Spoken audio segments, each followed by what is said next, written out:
Bonjour tout le monde, est-ce que vous m'entendez? Alors je suis dans un format les gens, comment vous dire? J'ai une planche de bois devant moi parce que je suis avec mon Mac, j'ai pas de bureau là chez ma mère, j'ai pas d'endroit pour faire mon stream. Je vais vous monter mon setup. Vous êtes prêts? Est-ce que vous êtes prêts à voir mon setup?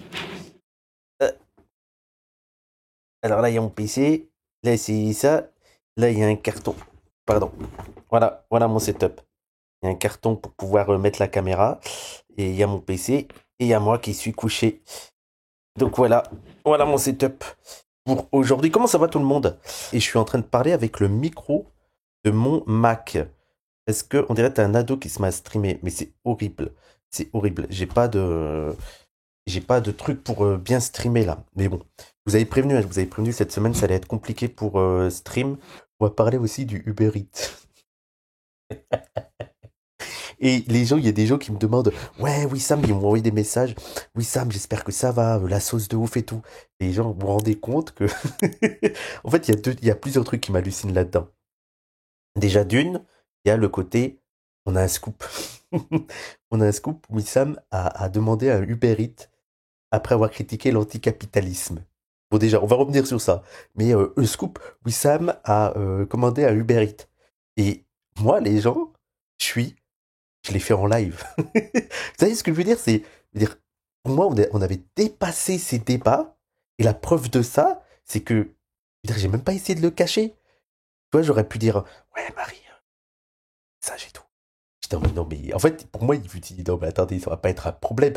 En fait, c'était tellement pas un problème que j'ai même pas pensé que ça allait être un problème en le disant à Marie. Les gens qui sont en mode, ouais, l'esclavage moderne et tout, ça t'intéresse plus. Et eux, ils commandent pas Uber Eats, mais ils vont au restaurant. Ouais, pourquoi que les sans-papiers, ils font que de la livraison? Merde, pourquoi il y a un pouce?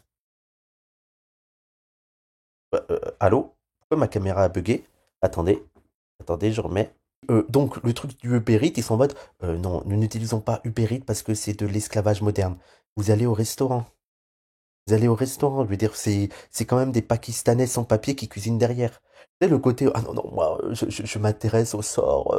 Arrêtez l'hypocrisie. Mais en plus, moi, ce qui me fascine là-dedans, c'est que je me cache pas. Moi, je veux dire, les gens, je suis allé, voilà, je vais rajouter au dossier, les gens, je vais rajouter des trucs au dossier. Je suis allé 4 fois à Disneyland. Cette année, je suis allé 4 fois à Disneyland. Qu'est-ce qu'il y a de plus impérialiste que Disneyland?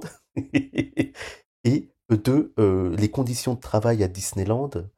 Mais en fait, moi, ce que j'aime beaucoup là-dedans, c'est que les droitards, eux, ils peuvent profiter de tout.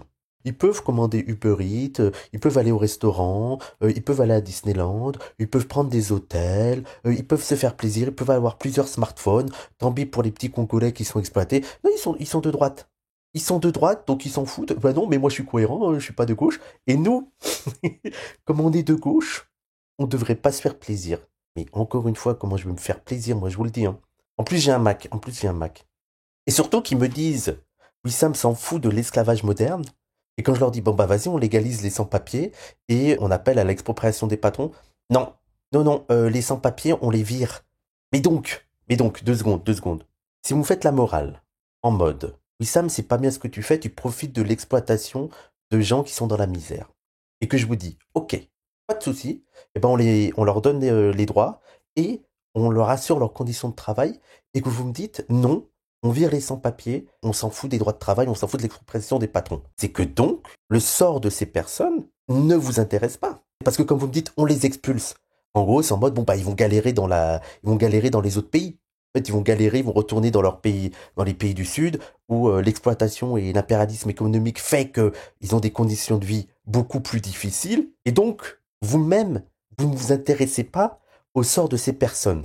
Donc, vous qui parlez de cohérence, où est la cohérence de reprocher à quelqu'un de ne pas s'intéresser aux conditions de travail de certaines personnes si vous-même vous y intéressez pas? Je veux dire, il y a quand même eu 4 heures de discussion où le propos que j'ai essayé de faire communiquer à Jacques Le Fou, c'est la priorité, la priorité de combat là, c'est la lutte contre le capitalisme. Lui me sort, non, c'est l'islam sunnite et le capitalisme, ça veut rien dire. Et tout ce qu'ils retiennent, c'est Wissam, il a commandé Uber Eats. Mais les gens, vous pouvez commander tous les Uber Eats du monde. Vous pouvez manger tous les jours à Uber Eats. D'accord? Tous les jours. Si en même temps à côté, vous combattez politiquement sur la sphère publique pour le droit des travailleurs, pour le droit syndical, pour la régularisation des sans-papiers, vous serez plus efficace que quelqu'un qui ne commande jamais d'Uber Eats et qui s'en fout. En fait, c'est dingue. Et c'est d'ailleurs ce que j'ai proposé à JDD. JDD. Les gens, je suis passé à une étape où si je commande un Uber Eats, ça passe sur le JDD. Le JDD, le journal du dimanche. Et en plus, ça, c'est vraiment le truc de l'esclavage moderne. En mode, il y a des gens, ils m'ont dit, bah, fais ta cuisine toi-même. Mais gars, tu crois que la cuisine, elle est née, elle est pas, elle est anticapitaliste? Je vais acheter mes aliments où? Qui c'est qui a fait ces aliments? Qui c'est qui les a mis en conserve? Je veux dire, il y a toujours eu des travailleurs qui ont été exploités, voire surexploités. Prenons le café. Oui, mais le café, si je l'achète aussi peu cher, c'est pourquoi? Parce qu'il y a des travailleurs dans le sud qui ont été surexploités. C'est-à-dire qu'ils ont travaillé des heures, payé 10 centimes de l'heure pour un travail super compliqué, pour que nous, on achète le café pas cher. Donc même quand j'achète le café à Carrefour ou que sais-je, j'exploite aussi des gens. Mais bon, bref, tout le truc sur le... Je veux dire, regardez les smartphones qu'on a. En fait, c'est ça qui me fascine aussi. C'est que tout notre mode de vie, il repose sur la surexploitation du Sud, sur le vol des richesses. Le simple fait que nous, on puisse faire des lives ici, en direct, en plus sur Twitch, hein, Amazon, hein, on devrait parler... Je veux dire, les gens qui me parlent de Uber Eats, on est d'accord qu'ils prennent rien à Amazon. Parce que Amazon, en termes de traitement des employés, donc j'imagine qu'il est anticapitaliste et qu'il vit dans la société capitaliste. Bah oui, bah oui. Max aurait commandé à Uber Eats. Mais je voudrais rappeler à ceux qui ne connaissent pas le marxisme, parce qu'ils sont en mode oui Sam, t'es marxiste, tu commandes à Uber Eats. Je voudrais rappeler que Engels, était patron, était un bourgeois, dirigeait une entreprise. Et que Marx vivait de l'argent que lui envoyait Engels. Voilà. Voilà, juste pour vous rappeler un petit peu le truc, hein. Arrêtez de faire les puristes, arrêtez. Incohérent, Max. Max est incohérent. Et tu vois, il a la débilité d'un droitard. Je veux dire, normalement, en mode, bon, ok, il y a des incohérences, il y a des contradictions, et c'est normal d'être dans le capitalisme. Et heureusement que Engels avait son entreprise, parce que grâce à ça, il a pu faire vivre Marx et avoir la meilleure critique du capitalisme qui soit. Et donc, attention à ce qu'a dit Marx sur le capitalisme. Non, si t'es un gauchiste puriste ou t'es un droitard, t'es en mode je ne vais pas lire le Capital, j'ai juste vu la contradiction. Marx n'est pas cohérent, comme quoi il ne faut pas s'intéresser à Marx. Je veux dire, ce qu'il faut pas nier, c'est que Marx a pu écrire le Capital parce qu'il ne travaillait pas à l'usine. Si on comptait que sur les ouvriers pour écrire le Capital, on aurait dû mettre longtemps avant que ça arrive, parce qu'il faut avoir une situation de bourgeois pour pouvoir lire autant les économistes et avoir le temps de développer une théorie. Je veux dire, c'est logique. Les ouvriers à l'époque de Marx n'auraient jamais pu écrire le Capital, parce que les conditions de travail fait que c'était trop difficile pour eux. Vous avez vu le truc avec la citation de Jacques Le Fou sur Marx, Karl Marx et la grand-mère. Est-ce que c'est pas extraordinaire ce qui s'est passé? Est-ce que c'est pas incroyable mon tweet sur la citation de Karl Marx est en fait tiré de Zemmour et c'est Jacques Le Fou qui l'a sorti. Déjà d'une, toutes les réactions qui n'ont pas pris 5 minutes de vérification. Ils m'ont vu tweeter ça, ils ont tout de suite sauté sur l'occasion. Tout de suite. Il n'y a même pas eu, tu sais, il n'y a même pas une seconde de se dire, ah mais c'est Wissam, il connaît Marx, peut-être que c'est bizarre. Parce qu'en plus, moi, pas clair ton tweet après, mais attendez les gens, attendez. Premièrement, moi quand je fais des citations, je mets la source. Et comme disait un tweetos, les gars, vous voyez Wissam qui tweet ça, normalement le truc c'est en mode, bon bah tu te poses la question, comment ça se fait que tu as tweeté ça? Je veux dire, tu te dis, mais attends, c'est quand même bizarre. Je veux dire, moi, ce qui me fascine, c'est que moi, j'aurais jamais sorti une citation aussi conne comme ça sur Twitter. Que les gens sautent sur l'occasion sans se poser 2 minutes la question, comme notamment des Tanguy Lacroix et tout, ça prouve que, d'une, l'image qu'ils ont de moi, à croire que je suis tellement con à sortir un truc comme ça sans le vérifier, et le deuxième, c'est après toutes les blagues qu'ils ont fait. Toutes les blagues qu'ils ont fait en mode ah ben c'est comme les hadiths, ils vérifient pas. Ah bah oui, bah c'est pas étonnant de la part d'un musulman.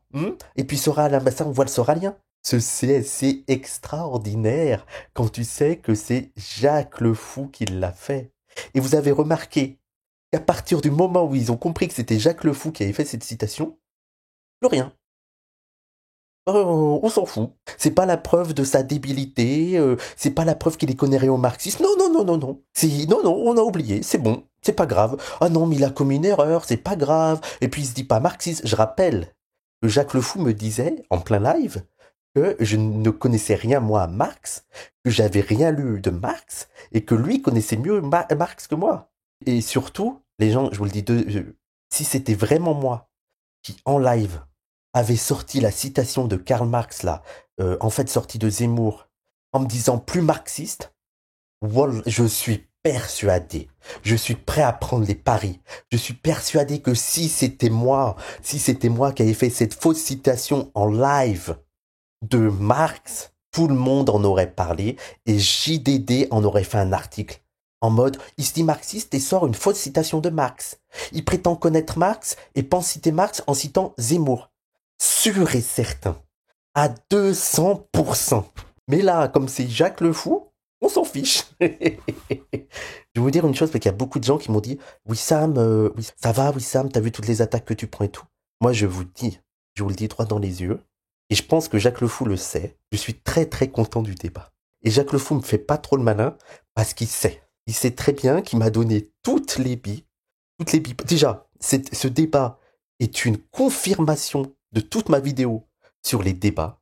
Et deuxième point, il m'a sorti tous les trucs, toutes les billes que je vais pouvoir utiliser pour ma deuxième vidéo sur l'islam n'existe pas et montrer en quoi, d'une, Jacques Le Fou a une vision idéaliste de la religion et qui rentre en contradiction. On rappelle les contradictions que personne n'a... dire dans l'extrême droite et dans la droite, personne n'a relevé ces contradictions. Vous vous rappelez comme par exemple quand d'un coup je parlais d'islamiste, il m'a refusé d'utiliser ce terme. Il m'a dit qu'il faut pas parler d'islamiste. Il faut arrêter de catégoriser. Parce que catégoriser, c'est d'extrême droite. Et que lui, il n'utilise pas islamiste. Et 20 minutes après, quand ça l'arrange, il utilise le terme islamiste. Et quand je lui dis, mais attends, je croyais qu'il fallait pas l'utiliser, il me dit, je fais comme je veux. Des élections qui ont été gagnées par le Front islamique du salut, le FIS. Donc le FIS, c'est le Front islamique du salut. Les islamistes. Dans le programme... moi, je crois pas à ces termes-là, islamistes. Donc, dans le programme... Faut le dire à tes potes, hein. Y a pas l'islamisme n'existe pas. Ça n'a pas de sens. Ça n'a pas de sens. Ça n'a pas de sens. Moi, je t'ai dit tout à l'heure que l'islam, c'est général. Et il y a des types d'islam. Et l'islam le plus majoritaire, c'est l'islam sunnite. Je peux pas faire plus simple. Mais alors, comment tu distingues les musulmans les plus rigoristes si tu n'utilises pas le terme islamisme? C'est quoi les distinctions? Tu t'arrêtes pas de dire que les musulmans sont hétérogènes. Il faut faire des distinctions. Et donc, il faut bien catégoriser ces distinctions, ces groupes de musulmans différents. Je te laisse ce travail ingrat de faire des catégories de musulmans. Mais c'est la science, gros. On fait des catégories pour comprendre. Non, c'est pas la science. C'est pas la science. C'est pas la science. Donc tous les musulmans sont pareils. Arrête de blasphémer la science, s'il te plaît. Je te laisse. Mais c'est la sociologie, gros. C'est la sociologie. Chose que l'extrême droite adore faire pour le coup. A few moments later. Tiens. Non, c'est même pire que ça. La majorité des attentats contre les musulmans, des attentats contre les musulmans sont des attentats islamistes. La majorité écrasante des attentats contre les musulmans qui tuent des musulmans sont des attentats qu'on pourrait qualifier d'islamistes. C'est-à-dire qu'ils sont commis islamistes, qui sont commis au nom de l'islam sunnite. Parfois j'utilise, je me le... Oui, bon, voilà. Oui, bon, c'est dans un contexte précis. Ok. Donc, il y a eu tellement de contradictions dans sa manière de réfléchir que je pense que lui-même est au courant. Lui-même sait que c'est bon, gars, les gens, laissez-moi cook. Laissez-les là s'exciter sur Internet. Laissez-moi cook. En fait, la vidéo sur le deuxième épisode va pas faire 1 heure. Il va faire 1h30. Donc oui, juste, moi je suis très très content de ce débat. Surtout que déjà ça montre les limites du débat, quoi. Tu peux pas... moi j'aurais aimé qu'on chronomètre aussi, parce que j'ai quand même l'impression qu'il a fait des tunnels de malade. Il a fait grave des tunnels, et en plus, dès que moi je faisais un tunnel, sa technique pour pas me répondre, c'était un millefeuille argumentatif. Et lui, quand il faisait un tunnel, il disait, mais ça c'est pas un millefeuille argumentatif. Non, je n'ai développé qu'une idée. Non, c'est faux. C'est faux, tu n'as pas développé qu'une idée. Non, mais vraiment, la réflexion à base de sophisme et tout, sophisme de l'homme de fer. Voilà, qu'elle m'a dit, sophisme de l'homme de fer, ça a été de me dire, maintenant, quand tu me fais une critique, quand tu dis que j'ai dit quelque chose, tu dois prouver que j'ai dit cette chose, sinon c'est de la diffamation. Et là, je lui ai dit, quand est-ce que j'ai dit que le patriarcat était moins grave quand... Parce que lui, il a dit que j'avais dit que le patriarcat, c'était moins grave quand c'était musulman. Et je lui ai dit, quand est-ce que j'ai dit ça? Il m'a dit, je m'en bats les couilles. Voilà. Vrai musulman sunnite. Je te défie. Cette accusation, elle est calomnieuse. Tu sais, ce qui est bien avec les débats, c'est qu'on prend tellement des coups au début qu'on va commencer à faire très, très, très attention à ce qu'on dit. On devient impeccable et irréprochable. D'ailleurs, c'est la partie la plus fatigante quand on fait un débat, c'est qu'on doit réfléchir chaque mot qui sort de notre bouche parce qu'il peut être utilisé contre nous. Que ça soit parce que ça c'est un sophisme, que ça soit un sophisme ou que ça soit une erreur. Et donc, à chaque fois que je vais parler, tout ce que je vais affirmer, je dois avoir la source derrière. Si quelqu'un me dit ce que tu dis est faux, je lui dis voilà la source. Et donc moi, quand est-ce que j'ai dit... Attends, quand est-ce que j'ai dit que c'était moins grave alors le patriarcat quand il était musulman? Quand est-ce que je l'ai dit? On bat les couilles. Je continue. Ah, dis donc! Oh bah dis donc! Oh bah dis donc! Oh là là, mais dis donc, tu ferais pas pareil. Je suis en plein milieu de mon discours. Oh bah là. Que des CLC. Moi, ça me fascine qu'ils ne voient pas tous les CLC. Ah bon, je croyais que selon Psychodélique, c'était une fin de carrière pour toi. Oui, ne vous inquiétez pas, laissez-moi cook. Ça peut montrer à quel point ils s'en battaient les couilles des féministes. Oui, aussi ça, mais c'est fascinant. Hein. En résumé, Jacques Le Fou ne lit rien sur le féminisme. Jacques Le Fou ne connaît rien au féminisme. Jacques Le Fou ne connaît pas les problématiques féministes. Jacques Le Fou ne lutte pas d'ailleurs contre le capitalisme, qui est une oppression majeure du féminisme. D'ailleurs, je voudrais rappeler à Jacques Le Fou que prenons l'Arabie Saoudite. Effectivement, dans l'Arabie Saoudite, l'oppression des femmes est justifiée par l'islam. Mais qui est le plus grand défenseur de l'Arabie Saoudite? Qui permet à l'Arabie Saoudite de continuer? Qui a permis à l'Arabie Saoudite de gagner en puissance? Les États-Unis, l'Occident, parce que le pétrole les arrangeait. Donc, in fine, c'est le capitalisme qui a évité que l'Arabie Saoudite rentre en crise. Je veux dire, dans tous les cas, il faut revenir au capitalisme, quoi. Je veux dire, Et en fait, là où il a voulu me piéger, c'est qu'il a voulu me poser la question sur... et en fait, ils font tous sur ça, vous savez, est-ce que tu contredis la parole d'Allah ou pas? Et déjà, là, je voulais dire, mais c'est une absurdité pour vous. Je veux dire, si on est matérialiste, si on est matérialiste, on considère que Allah n'existe pas, et donc c'est des êtres humains qui ont fait les textes islamiques, et c'est les êtres humains qui ont perpétué ces textes islamiques, et c'est les êtres humains qui les mettent en pratique, ces textes islamiques. Et pourquoi Jacques Le Fou s'oppose à l'islam? Parce que des gens mettent en pratique ce qu'ils pensent être l'islam. Donc dire Allah est sexiste ou Allah est misogyne, ça n'a pas de sens. Parce que vous ne croyez pas en Allah. Donc c'est les individus. D'ailleurs, lui-même, au moment de la vidéo, me dit l'islam, c'est en fait la religion des Bédouins du 7e siècle. D'accord, oui, d'accord, on est d'accord. Mais donc, ce sont des individus. Et donc, là où il a voulu me piéger, c'est de me dire, Wissam, je te cite un truc, est-ce que tu dis que ça c'est sexiste ou pas? Et donc, est-ce que Allah est sexiste? Et là où je voulais pas aller, c'est d'aller dans un débat théologique, parce que moi j'ai déjà, j'ai lu Bajrafil, j'ai lu Al-Maliki, et je connais, ils ont déjà travaillé sur ce verset de la domination de l'homme sur la femme et tout.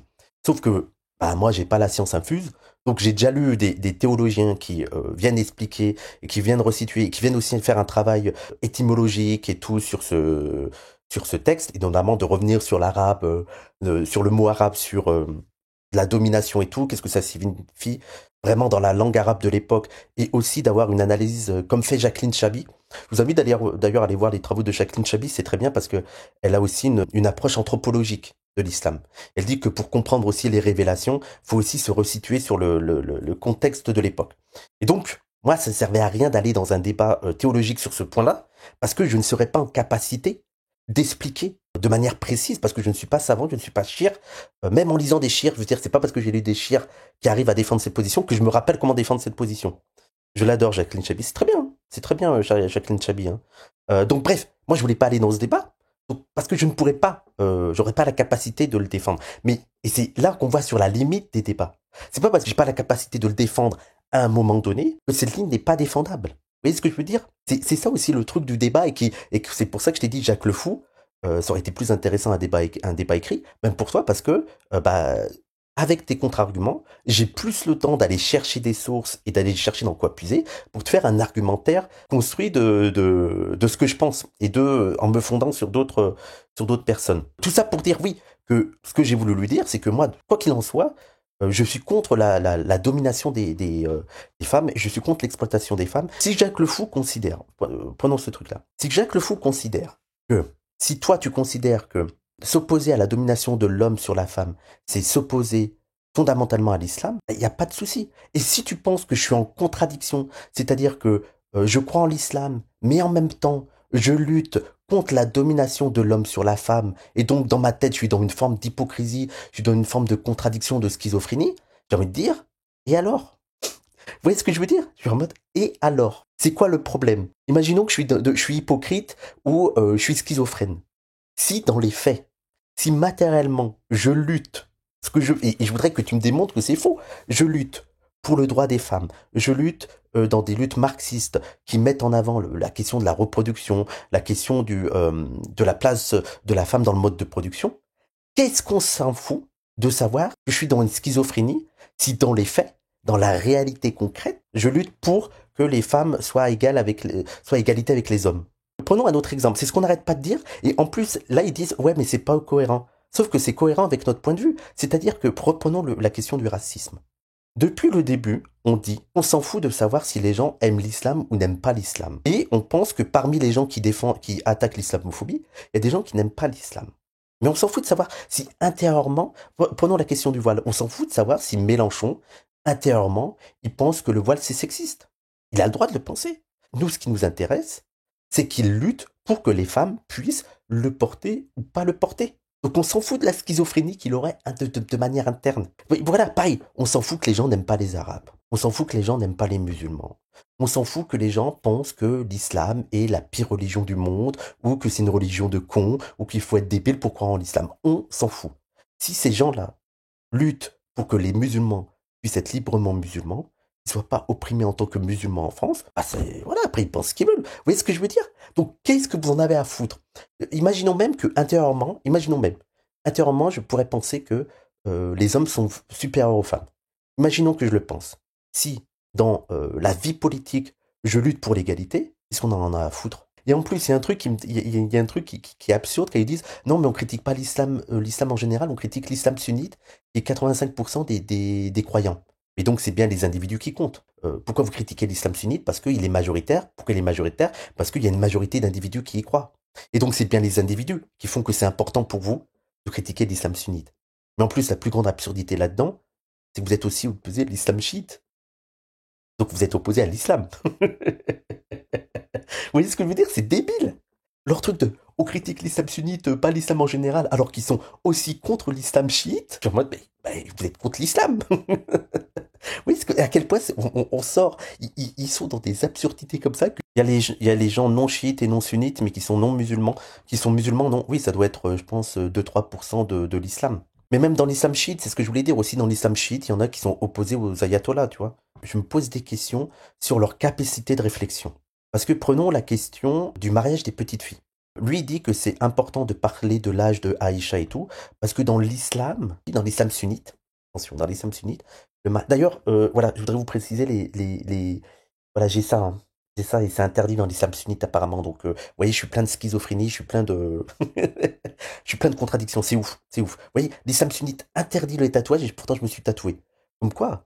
Même dans votre vision de l'islam sunnite interdit la défense des femmes, je le fais quand même. Oui, c'est possible. Bref, sur le mariage des petites filles, il dit que c'est important d'en parler parce que dans l'islam sunnite, c'est autorisé. Et moi, je ne veux même pas aller dans le débat théologique de savoir si dans l'islam sunnite, c'est autorisé ou pas autorisé. Je lui dis, ok, bon, si tu veux, dans l'islam sunnite, c'est autorisé, dans la théorie, mais dans la pratique, la majorité des pays musulmans mettent un âge minimum au mariage et qui est au minimum à 16 ans, et que en France, la majorité des musulmans ne sont pas pour le mariage des petites filles. Donc quel est l'intérêt de passer des heures à dire que l'islam sunnite autorise le mariage des petites filles, vu que déjà les musulmans ne sont contre le mariage des petites filles? Vous voyez, ça n'a pas de sens.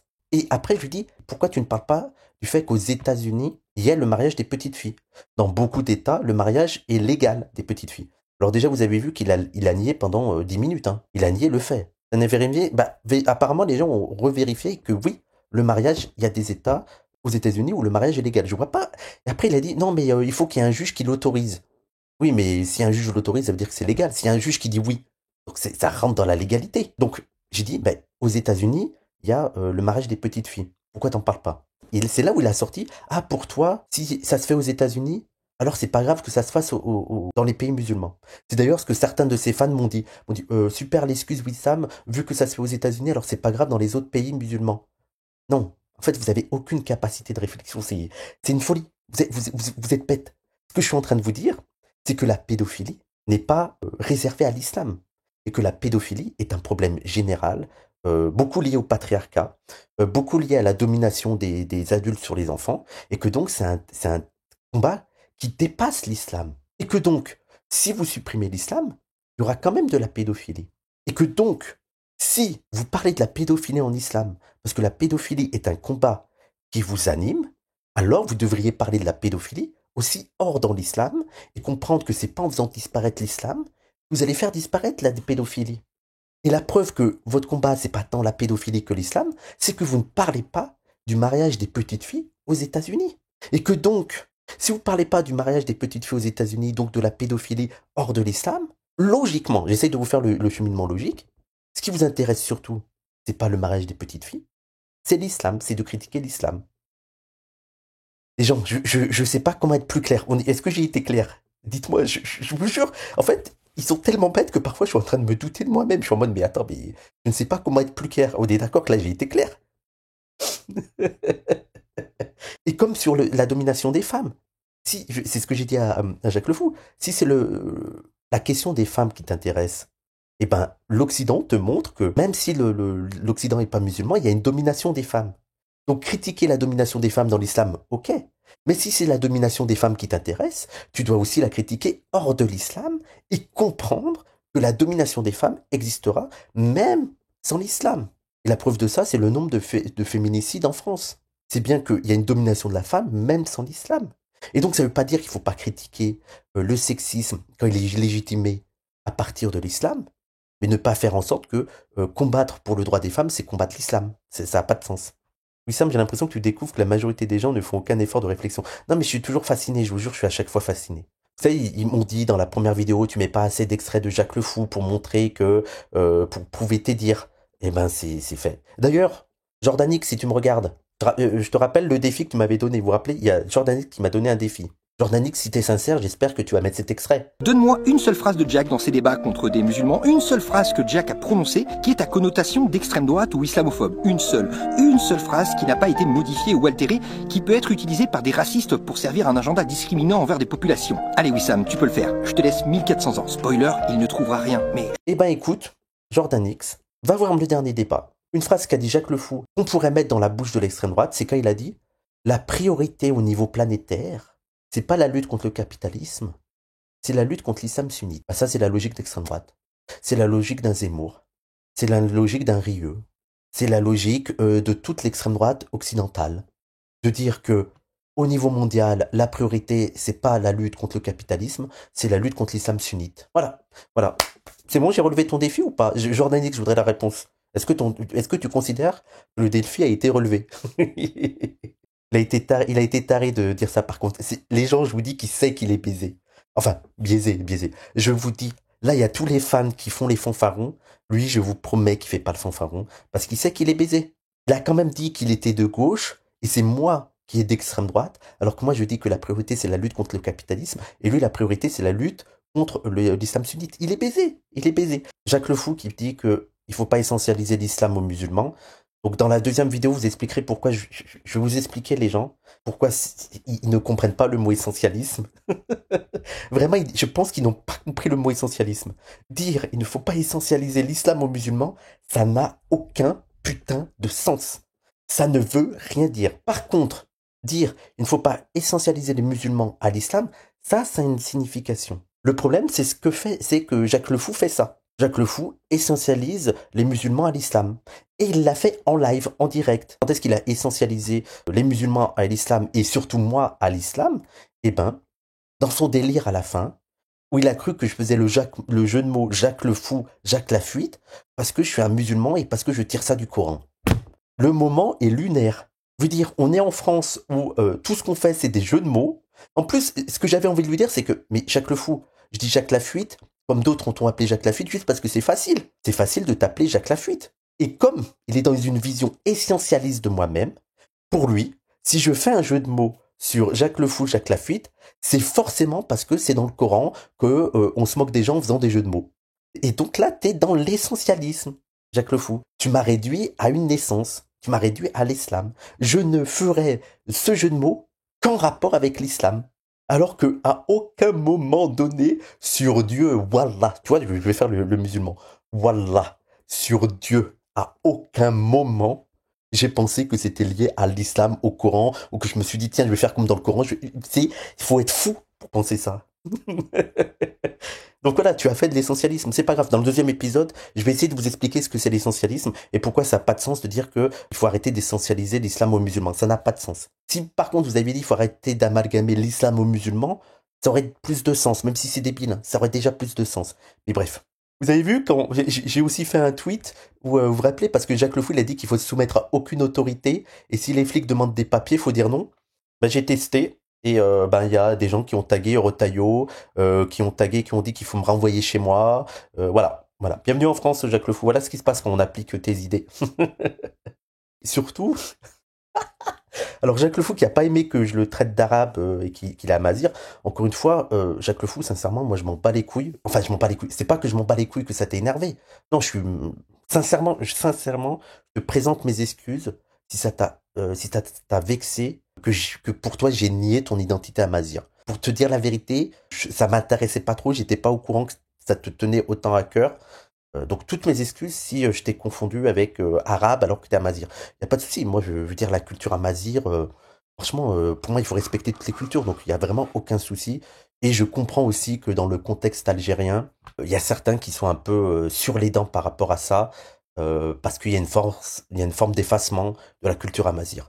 Donc sérieusement, je te le dis sincèrement, Jacques Le Fou, droit dans les yeux, mes excuses, il n'y a pas de souci. Moi, je suis pas du tout en mode il faut effacer la culture amazir, mais moi, je m'en bats les couilles des cultures en général. Tu vois, tout le truc sur le culturel et tout, vous parlez à un gars qui s'en bat les couilles. Vous voyez, j'écoute du Eddie Mitchell, voilà, je m'en fous. Mais ce que je voudrais dire, Jacques Le Fou, c'est que tu vas être considéré par un arabe par les racistes. Tu voudras faire ce que tu veux, les racistes vont te considérer comme un arabe, c'est tout. Ils s'en foutent de savoir amazir, kabyle. Ils vont être en mode, oui, allez, ça dégage les Arabes. La preuve de ça, je te rappelle Majid Oukasha, ton pote Majid Oukasha. J'ai oublié cet exemple, ça vient de me popper en tête. Ton ami Majid Oukasha, qui est aussi un critique de l'islam, il y a un identitaire qui lui a dit, non mais toi aussi tu vas rentrer chez toi. On parle pourtant de Majid Oukasha, qui est athée, qui respecte les lois de la République, qui respecte le drapeau français, qui respecte tout. Et l'identitaire, le gars d'extrême droite lui a dit « Non, mais Majid Oukasha, il est bien gentil, mais il va aussi rentrer chez lui. » Je dis juste que, en tant qu'identitaire, toute personne a à se réenraciner dans son pays, y compris les Juifs. D'accord. Même s'ils sont là depuis des siècles en France, hein, mais et qui sont français. Moi, par exemple, qui suis né en France, du coup, je fais quoi alors? Enfin, selon le. Écoutez, vous m'êtes fort sympathique, mais dans une politique de rémigration, je vous dirais de rentrer chez vous, ouais. Et d'ailleurs, et aussi, quand j'ai cité ta citation de Karl Marx, critiquer la religion, c'est comme critiquer sa grand-mère. J'ai eu plein de commentaires en mode il faut bien être un arabe pour croire que c'est Karl Marx. Voilà. Et ça va pas te plaire, hein, mais voilà les commentaires des fascistes. Ah ouais, ça, y a qu'un arabe pour croire que c'est Karl Marx. Voilà. Dernier point, je sais que tu as aussi parlé du moment où je t'étais traité de racialiste. Et donc, en fait, vous vous rappelez, pendant le live, je lui dis, mais montre-moi le tweet. Montre-moi le tweet, parce qu'il m'a dit, retire ça. Est-ce que tu confirmes, ou est-ce que tu retires le fait que tu me traites de racialiste? Et je lui ai dit, mais montre-moi le tweet, montre-moi la vidéo, et je te dis si je confirme ou je confirme pas. Il m'a dit, non. Et après, j'ai dit, je confirme. J'ai revu la vidéo. Je l'ai revu la vidéo où le moment où je t'ai traité de racialiste. Et écoute. Il y a une partie qui est génétique. En fait, on peut facilement le constater, parce que quand on change de région sur la planète, le QI moyen, il change aussi. Mais si on prend juste par région, vraiment par région, on constate quand même que le continent asiatique, c'est le continent où la moyenne, je parle bien de la moyenne, est la plus élevée sur le QI. Et le continent africain, c'est l'analyse que tu tiens durant cette vidéo est une analyse racialiste. Donc, encore une fois, si tu veux porter plainte, porte plainte. Et c'est pour ça que t'as pas partagé l'extrait, gros. On sait pourquoi t'as pas partagé l'extrait. Parce que j'avais de quoi me défendre. Et j'avais de quoi te confirmer que tu as une analyse racialiste. En gros, il parle du QI, de la question de savoir si c'est génétique ou si c'est culturel. Et Jacques Le Fou dit, grosso modo, bien sûr que c'est en partie génétique, La preuve de ça, il suffit de voir que selon les régions, ça change. Et donc, c'est pour ça qu'il y a un gros QI en Asie et tout. Et donc, si tu prends le cheminement en mode, bien sûr que c'est en partie génétique. Alors déjà, en partie génétique, ça veut dire quoi en partie génétique? Et dire ensuite, il y a qu'à regarder selon les régions, ça change. Ça veut donc dire qu'il y a des régions dont les populations sont génétiquement différentes des autres. Donc, c'est une analyse racialiste. Et donc, d'ailleurs, juste pour Jordan X, deuxième point où il est aussi d'accord, où c'est une phrase d'extrême droite. Voilà. Je t'en ai trouvé deux. Il m'a pas fallu 1400 ans, il m'a fallu 30 minutes. En 30 minutes, je t'ai trouvé deux affirmations de Jacques Le Fou qui font penser à l'extrême droite. Voilà. Donc, oui, là, sur le moment, quand tu dis que, bien sûr que c'est en partie génétique et il y a juste à voir les différences selon les régions, c'est une analyse racialiste. Parce que tu sous-entends que selon les régions du monde et donc selon les populations, il y a des différences de QI qui seraient liées en partie à la génétique. Et donc que génétiquement, ces populations sont différentes. Mais même sur le Coran, là, pour parler à Yann, même sur le Coran, on pourrait aller plein de débats parce que, en fait, il y a aussi, vous savez, il y a aussi, par exemple, des gens qui disent, oui, mais dans la charia, c'est interdit de brûler le Coran. Un gars qui malheureusement s'est fait tuer en Suède parce qu'il avait brûlé un Coran. Alors moi je vous dis tout simplement, je veux dire, je suis obligé de le préciser parce qu'il y a des gens qui vont dire oui Sam il condamne pas. Bien sûr que je condamne ça, bien sûr. C'est la pire des absurdités, c'est la pire des débilités, c'est la pire des sauvageries de tuer quelqu'un parce qu'il a brûlé un livre. Après moi je trouve ça débile de brûler des livres, tu vois. Mais et même de brûler la Bible, de brûler ce que vous voulez, je veux dire. Mais même voilà, moi je suis d'accord, il faut pas tuer des gens, il faut pas menacer des gens parce qu'ils brûlent le Coran. Je suis d'accord. Et même s'ils le font, il n'y a pas à lui faire des menaces et tout. Par contre, ne me faites pas croire qu'il n'y a que dans l'islam qu'il y a des menaces si tu brûles quelque chose de sacré. Moi, je pose la question aux fachos. Si moi, je me filme en train de brûler le drapeau français, vous pensez que je ne peux pas me faire des menaces? Voilà, je pose la question. Si je me filme là en train de brûler le drapeau français, pas avoir de répercussions. Et moi, encore une fois, il n'aurait pas dû avoir de répercussions, ce gars. Il aurait dû avoir le droit de brûler ce Coran sans que personne le menace et encore moins le tue. Moi, je suis pour la liberté d'expression totale. Mais ne me faites pas croire qu'il n'y a que dans l'islam qu'il y a des répercussions, qu'il y a des gens violents quand tu brûles un truc sacré. Le drapeau français, si je le brûle, je fais une vidéo où je le brûle, je suis persuadé qu'il y a des fachos qui vont me chercher pour me fracasser. Sûr et certain. Si vous dites non, c'est que vous êtes des menteurs. Arrêtez de faire croire qu'il n'y a que dans l'islam où il y a des tarés qui vont t'attaquer parce que tu as brûlé quelque chose de sacré chez eux. C'est faux, c'est faux. Il y a des tarés partout, malheureusement. 1500 € d'amende si tu brûles un drapeau en public. Ah ouais, d'accord. Je savais même pas qu'il y avait une sanction. Pense à ta sécurité. Bah, mais je vais pas le faire, mais j'ai même pas envie de le faire. Je trouverais ça débile. Brûler un drapeau français, pourquoi? Pour choquer les gens? Et alors, c'est quoi le but? Aussi, le truc, c'est par exemple Jacques Le Fou. Je comprends qu'il ait les nerfs contre ce qu'il appelle l'islam sunnite. Je veux dire, moi, j'ai aussi de l'empathie pour Jacques Le Fou. Et encore une fois, moi, je vous le dis sincèrement, je le déteste pas. Je comprends pas qu'il invoque tout le temps les sophismes alors qu'il arrête pas d'en faire. Oui, non, mais ça, c'est leur truc. En fait, ce que j'ai envie de dire, c'est que même dans sa logique à lui, de critique de la religion, de la critique de l'oppression de la religion, je trouve que il se trompe de combat. Il se trompe de combat, non pas dans l'idée que il faudrait qu'il arrête de faire des lives sur l'islam ou que sais-je, mais que sa méthode, elle est pas bonne, notamment parce qu'il ne veut pas attaquer le capitalisme.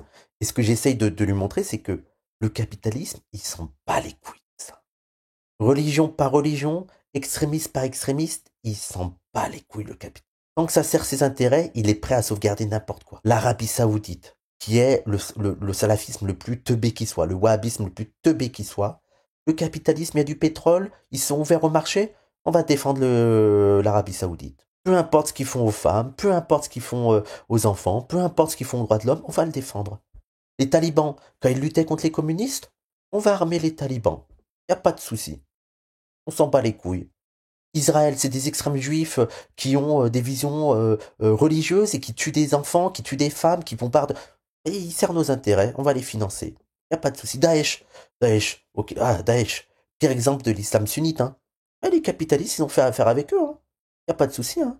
Lafarge, par exemple, Jacques Le Fou, tu critiques Daesh. Ok. Sans des musulmans, Daesh n'aurait pas pu vivre. C'est bien des musulmans qui ont fait vivre Daesh. Et c'est les musulmans les plus teubés qui soient, ceux rigoristes, et même encore rigoristes. Parce qu'il y a plein de profils de gens qui sont allés à Daesh, t'as des taris qui connaissent rien à l'islam, et bref, allez lire les travaux sur ça. Et donc, ces musulmans, faut les critiquer. Moi, je suis pas, parce qu'ils croient que je dis qu'il faut pas critiquer les musulmans. Bah, bien sûr que si, il y a des musulmans à critiquer. Les musulmans de Daesh, les musulmans du wahhabisme, les salafs débiles. Moi, je suis pour qu'on les critique. Je suis pour la liberté d'expression. Mais prenons Daesh. Daesh, il n'aurait pas pu survivre s'il n'y avait pas les capitalistes qui achetaient son pétrole, qui achetaient des trucs que vendait Daesh. Par exemple, est-ce que, Jacques Le Fou, est-ce que dans ton travail, notamment pour critiquer Daesh. Est-ce qu'une fois dans tout ce que tu as fait, dans tes heures et des heures et des heures de vidéos, tu as critiqué l'État français pour avoir masqué le fait qu'une grande entreprise comme Lafarge ait fait du commerce avec Daesh? Je voudrais bien voir dans tes travaux, dans tout ton travail contre l'extrémisme islamique, s'il y a une fois où tu as critiqué l'État français d'avoir fait du commerce, d'avoir masqué le fait que des entreprises françaises ont fait du commerce avec Daesh. Parce que moi, je l'ai fait. Moi, je critique Daesh et je critique aussi l'État français qui masque le fait que des entreprises françaises ont travaillé avec Daesh. Il va dire qu'il connaît pas la France, il est collatéralement inopinant impliqué, cette victime du système. Mais bref, bah alors Cassius Lady, est-ce que Cassius Lady, je te pose la question. T'as dénoncé Lafarge déjà ou pas? Émir Aposta, t'as dénoncé Lafarge ou pas? Cassius Lady et Émir Aposta, vous avez dénoncé l'État français pour vendre des armes à l'Arabie Saoudite? Vous qui êtes contre l'islam sunnite, le plus grand représentant de l'islam sunnite aujourd'hui, c'est l'Arabie Saoudite. Est-ce que vous avez dénoncé l'État français pour faire du commerce avec l'Arabie Saoudite? Protéger leurs intérêts? Et moi je l'ai fait. Moi j'ai critiqué autant le wahhabisme que l'État français qui finance les wahhabites. Mais bref. Ah oui, et dernier point. Quand je lui ai dit, c'est quoi la priorité entre la critique du capitalisme ou la critique de l'islam sunnite, il m'a dit, c'est la critique de l'islam sunnite. Et là où je trouve que, et ça montre leur obsession de l'islam, je trouve qu'il aurait pu s'en sortir s'il était malin. Il aurait pu s'en sortir en disant « Oui, mais la critique de la religion, elle est importante. Regarde, Trump, il est soutenu par les évangéliques. C'est eux qui l'ont porté au pouvoir. Et en Israël, l'Israël commet des horreurs, notamment pour plaire aux extrémistes juifs. » Mais comme il est obsédé par l'islam, il n'y a pas pensé. Il n'y a pas pensé une seule seconde. Alors que c'est toujours lié au capitalisme. Hein. Pour moi, ces alliances de religieux avec le pire du capitalisme est aussi lié au capitalisme.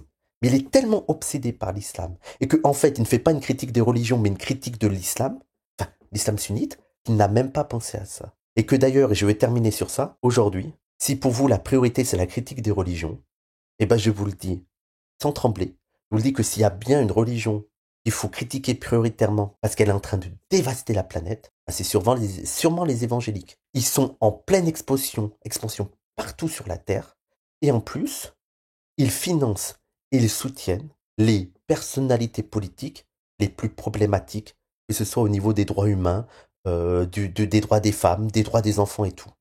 Je vous rappelle que c'est les évangéliques qui ont porté au pouvoir Bolsonaro et qui ont porté au pouvoir Trump. Et vous en parlez jamais. Là, vous dites, oui, mais on fait ça pour les droits humains. Trump, hier, Trump s'est retiré du Conseil onusien des droits de l'homme. Trump a appelé aujourd'hui à un nettoyage ethnique en Palestine. Voilà, tout simplement, à Gaza. Donc, même du point de vue de la critique religieuse, vous devriez parler beaucoup plus que ce que vous faites maintenant, parce que vous le faites jamais, des évangéliques. Mais vous le faites pas. Vous le faites pas parce que vous êtes obsédé par l'islam, en fait. Et la critique de la religion, ça vous intéresse pas, en fait. Et les méfaits de la religion dans la vie publique ne vous intéressent pas, en fait. Tout ce qui vous intéresse, c'est de critiquer l'islam. De finir cette vidéo sur ça, en fait, il y a Jacques Le Fou qui a l'air d'être en panique depuis un petit moment là, et qui a posé des questions à ChatGPT pour découvrir Marx. Alors je croyais qu'il connaissait Marx, mais c'est pas très grave. Pose des questions à ChatGPT. Alors j'ai envie de dire, Jacques Le Fou, le mieux c'est d'aller lire Marx. Hein, c'est plus simple. Ou alors si c'est compliqué pour toi de lire Marx, ce que je peux comprendre, c'est qu'il y a des gens qui ont vulgarisé Marx. Mais bref, voilà, en tant qu'esprit critique, on va ailleurs, on va chercher du savoir autre part que ChatGPT. C'est pas ouf. Surtout que ChatGPT, sa réponse n'est pas complète, parce que là, c'est vraiment le jeune Marx. Tu vois, il y a eu une évolution dans Marx. Et d'ailleurs, c'est ce que t'ont montré certaines personnes. Déjà, lui, où il a posé la bonne question, il a dit « Et ensuite ?» Et ChatGPT a répondu « Bah, ensuite, Marx a évolué. » Et surtout, moi, je veux qu'on s'attarde sur ça, là. C'est incroyable. Il y a un gars qui pose une bonne question au petit Jack. J'ai peut-être mal lu, mais je crois que tu es en train de lire une IA. Demande-lui quel est le contexte jeune hegelien de cette phrase et ce que dit le reste du texte en question sur la critique de la religion comme impasse de ce milieu hegelien de gauche. Alors quand on a un peu travaillé le sujet, on comprend la question. J'imagine que pour certains, la question paraît un peu absurde, jeune hegelien, tout ça, mais la question a plein de sens. Et en fait, elle a du sens quand tu as étudié un petit peu Marx. Mais bref, après, je peux concevoir que bon, bah, c'est compliqué, donc tu comprends pas tout de suite. Mais par contre, voilà, il lui dit, bah, pose-lui cette question. Et que nous répond Jacques Le Fou? Bah, vous le voyez, il répond... non merci monsieur le shit marxiste. Merci d'avoir fait ma journée avec ta bio. Repasse quand tu veux. Déjà je comprends pas pourquoi. Il te dit bah pose, essaye, il fait le test. Pourquoi tu fais pas le test? Pourquoi t'as peur de faire le test, de poser cette question? Et c'est quoi après ce sophisme? Le gars qui arrête pas de parler de sophisme, qui fait 2 sophismes, whataboutisme, c'est-à-dire de parler de son chiisme, et ad hominem, c'est ça votre truc, l'attaque contre la personne. C'est-à-dire que sa question est juste, mais ton moyen de Jacques Lafitte, ton moyen de prendre la fuite, c'est dire ah mais t'es un chiite, tu vas pas m'apprendre le marxisme. Mais en fait, la question qu'il faudrait vous poser, c'est comment ça se fait qu'un chiite connaisse mieux Marx que vous? À ChatGPT, tu vois, enfin plutôt non c'est là, voilà c'est là. Et tu vois ce qui te répond si tu veux découvrir Marx. Et oui, c'est vrai que le manifeste du Parti communiste c'est quand même l'idéal pour commencer. Et après, comme j'ai déjà dit, allez lire aussi des gens qui ont vulgarisé Marx. Il y en a plein. Mais vous inquiétez pas, on va reparler de tout ça dans ma vidéo de l'épisode 2. L'islam n'existe pas. Voilà, laissez-moi le temps de cooker tout ça et vous verrez, ça sera beaucoup plus construit qu'une vidéo React.